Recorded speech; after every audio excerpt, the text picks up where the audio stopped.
Okay, so obviously with the brand new update, we got access to what is her name again? Flora?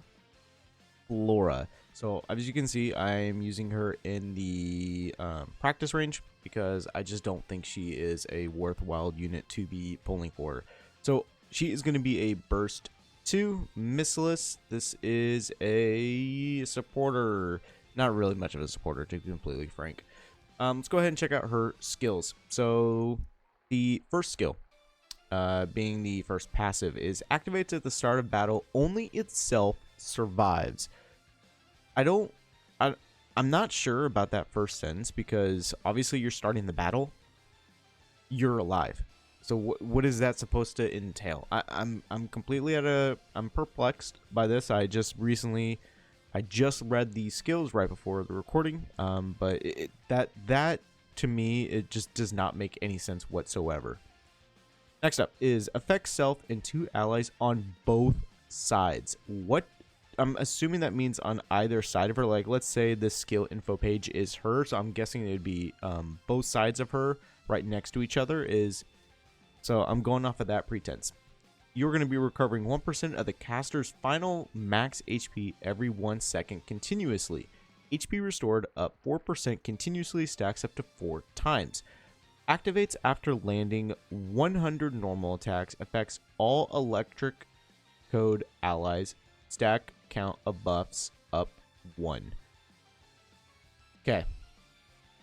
Kind of mid, to be completely frank. That first passive, I'm not a big fan. Skill 2, Iris. Activates when the HP of one of the allies on both sides is lower than 90%. Affects all allies. You are going to be generating a shield with 10.22% of the caster's final max HP for 10 seconds. So this works in conjunction with this increasing your max HP.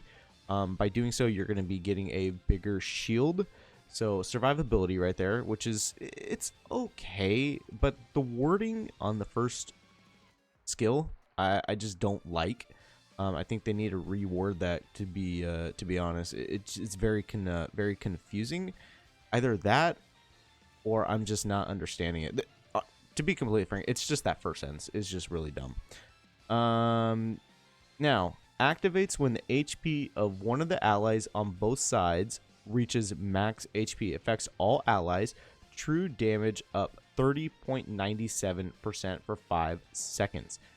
So this should be active like right away because of the fact that everybody is going to be max HP, right? And you're going to be increasing your true damage, which is very, very nice. Next up is the burst skill. Affects all allies. Recover 10.45% of the caster's final max HP as HP. And then your true damage is going to be increased by 42.39% for 10 seconds. Obviously, all these are at level 10. Multipliers are going to be a little bit lower given the skill investment. So how exactly were you going to like see how good she is? Well, obviously I'm going to be taking on the water shooting range. I actually have not done that. It actually doesn't count either because of the fact that I'm using Flora and I don't technically own her. But we're going to be doing this. We're going to be running Litter as the burst 1 character. We're going to be using Crown, Naga, Flora, and Cinderella, mainly just to see Cinderella try to get as much Oonga Boonga damage as we can. And I'm going to play around with the spot of Flora. We're going to see how good she is in terms of not being the burst unit and then being the burst unit because of the fact how Naga and Crown are both burst 2 characters.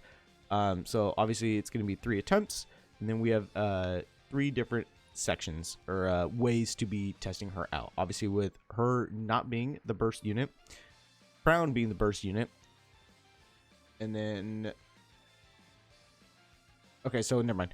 Crown is actually going to be the burst unit first. We're going to see that. Then we're going to see Flora be the burst unit, and then we'll see Naga be the burst unit. I'll just rotate everyone around, and then we'll compare damage. To be completely frank, I can just write it down real quick. It's not that big of a deal. So let's go ahead and jump in and see if she is worth it. And if she is warranted a burst 2 spot, given how the competition she has with other electrical burst units. So let's go ahead and pause this real quick and see if she is providing her own damage. Obviously this is affecting herself, increasing her own max HP. So yes, Iris is active. She is increasing the true damage, so that is good. So we're gonna let this continue to ride. Obviously everybody is healing, which is very, very good. We are gonna be getting litter activating here, right here. Then we are going to be getting crown, and then obviously Cinderella, and we'll just see after the Cinderella burst how much damage she outputs, and that will just be like the testament and determination of how much damage is put out. So right here, Cinderella is at 33.4 million damage. Pretty damn strong. So let's see what she has going for her. So obviously 1 stack of Iris. Is the other, what's the I'm blanking. So Iris is active. Petunia. Okay, so that is the other skill that is supposedly active, but it's only, never mind, it's only on Flora herself. I just, that was a dumb goof. So 33.4 with crown being the burst 2 character. All right, so let's go ahead and leave, and we will be swapping out Flora and crown to see if that is a major difference. So let's go ahead and let's do that right there. All right, so again, same thing. We're going to be just same thing. Litter is going to be going first. This time, though, is going to be Flora and then Cinderella, and we're going to just see the damage comparison after Cinderella just launches her burst skill. Because honestly, that's like the only thing I can think of that would be good to really showcase the damage. And obviously there's no other additional investment with everyone, so Flora's burst skill, honestly pretty nice, looks good, but that doesn't. All right, so Cinderella just went 26.3 million, so quite significantly less, almost 5. Actually, I think it is 5 million less from when crown was the burst 2 unit. So good to know. Now let's go ahead and check out Naga. And I'm doing the Naga one as well because I know it is more important to get crown's burst to activate Naga completely. This is just a comparison between burst 2 units who are going to be paired up with Cinderella for the most part. Yeah, go ahead and do that. And let's go ahead and jump back into the shooting range. So we had, what, 33.8 million with crown as the burst 2 unit. Then we had 28. It was a 5 million difference is what I remember, and crown being ahead. So get this going here. Get crown, or not crown, get litter right there. Naga, obviously, you know, still haven't used her burst for the day, but you know what? It's Naga.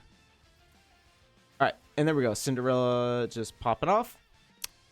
23. So even more of a significant drop off. So what does this tell me? This tells me that while Flora is decent, providing more damage overall as a burst 2 unit, she does not compare to the burst 2 of crown, who, by the way, is 775. Her burst 5, or her burst skill, is only level 5. It's not even 100% level 10 compared to Flora, who actually is level 10. And then let's check out Naga's, now that I'm thinking about it, is level 6, attacking, getting pierced to herself and increasing allies' attack power. So what does this say about Flora? Honestly, it says that Flora is a major skip, like I have said before. Just do the story event, get your advanced recruit vouchers, and go ahead and just sit back and wait for the real prize coming out for New Year's.